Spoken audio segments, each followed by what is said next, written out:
وتقول يا ولدا رزقك جزعا وحزني سرمد وطويل، لو قيل بالصبر الجميل تجملي،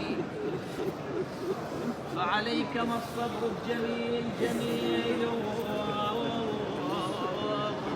ولداياه تبقى عاريا فوق الثرى. لا دفن لا تخسين،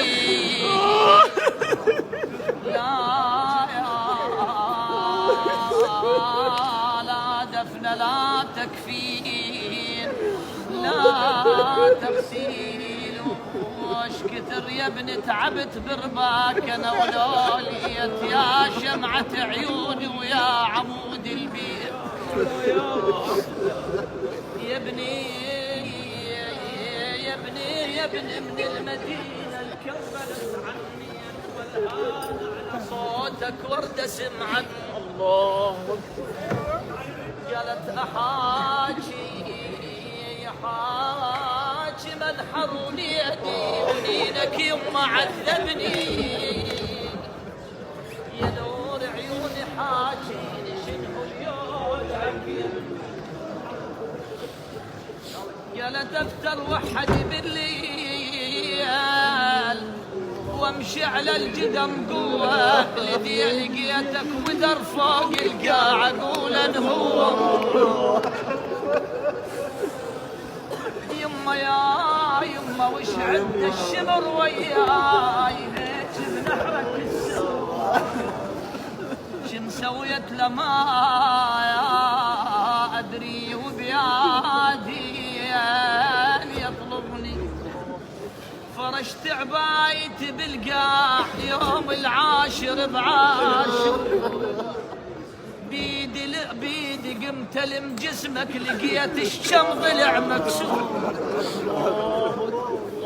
يا ابني يا ابني يا ابني لقيت شويه من جبدك لقيت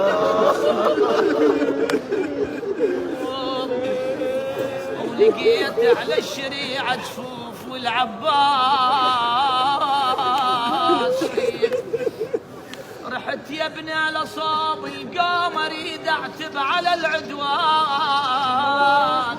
باوعت على رجل الخيل قميصك بالحوافر جر. قميت الطم على راسي وصيح حسين يا عطشان، قميت الطم دمع العين بد ما نشف يماه على الذبحة ومحد شاف. يما يا سمعت من النحر ويصيح، سمعت من النحر ويصيح. يما تعالي لزينب خذوها سبيل.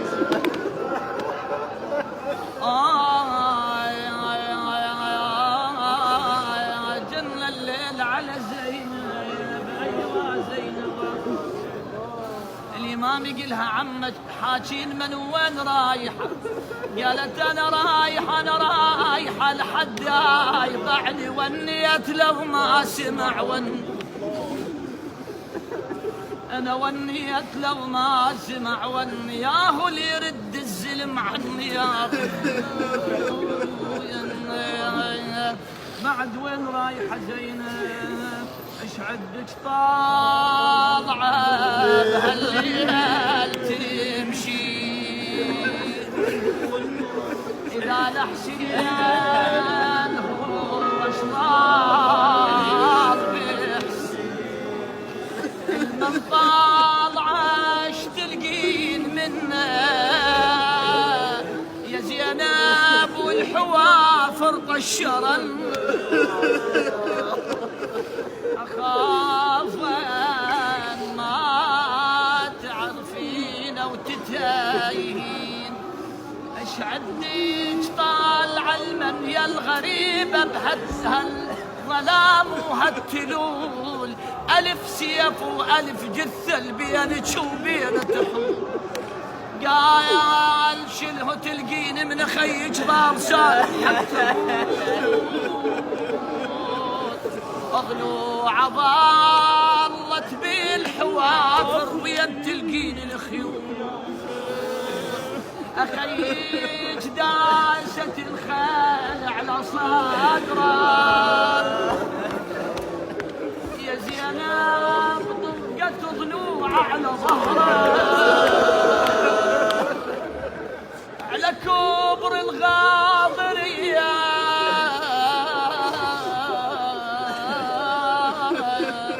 المنطلعة بهالليل تمشي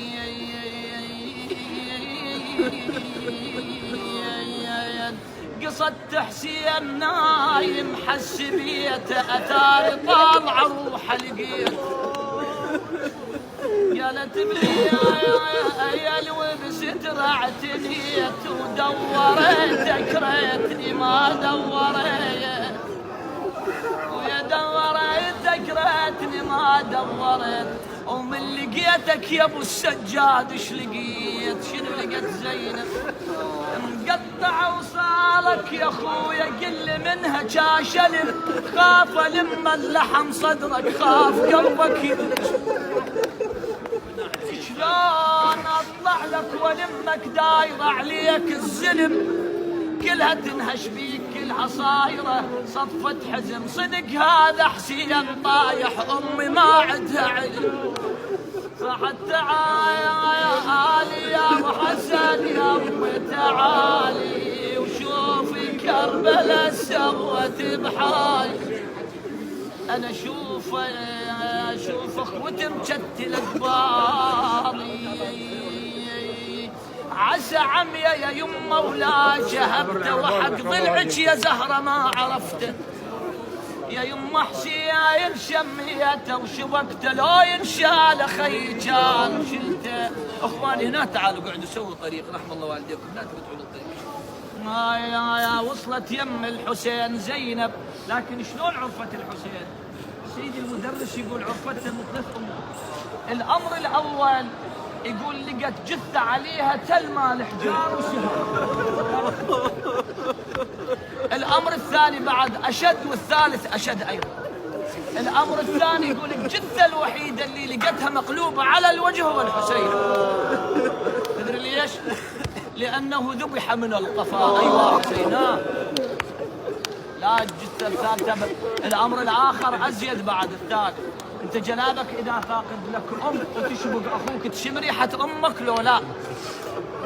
زينب شمت ريحه الزهراء قالت الحمد لله يا اخويا من لقيتك ولو ما ريحت امك عاجزين. ويا لو ما ريحت امك عاجزين.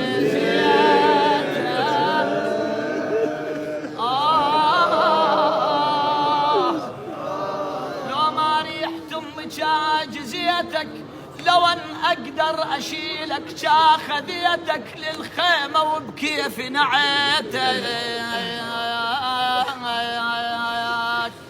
قالت خويا وجربي حزن الشوق لعيونك وجربي واحس الصيح للدني وجربي هضمني اللي لزم ثوبك هضمني ابو علي اللي لزم ثوبك وجربي وغطى ما مشل جسمك بس دي غطى ما مش يا معان الدهر ما رحم حالك ليش يا معان وقلبك من مرار الحزن يا معان ما دفنوك يا معباس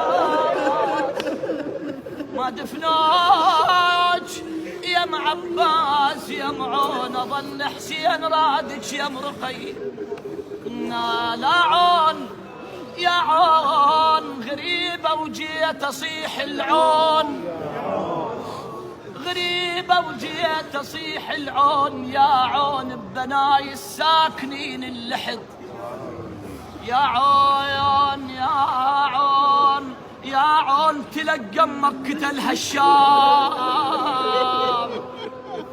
تلقى مكة الهشام يا عون، يا من ريحة خوالك بيك لي. عندك حالة يا أمير المؤمنين، يلا أبويا قضاء حوائج. يا من بي ريحة خوالك يا راك يا حيدر ما يهمني الحيل، يا حيدر ما يهمني الحيل، يورك هلا بالموت كون الجفن، يا راك باكر يا علي لو صرت، باكر يا علي لو صرت يارك، عليك الزهرة خل عينك، عليك الزهرة خل عينك. نختم بصاحب الزمان يا الله، هذا اليوم يومك سيدي،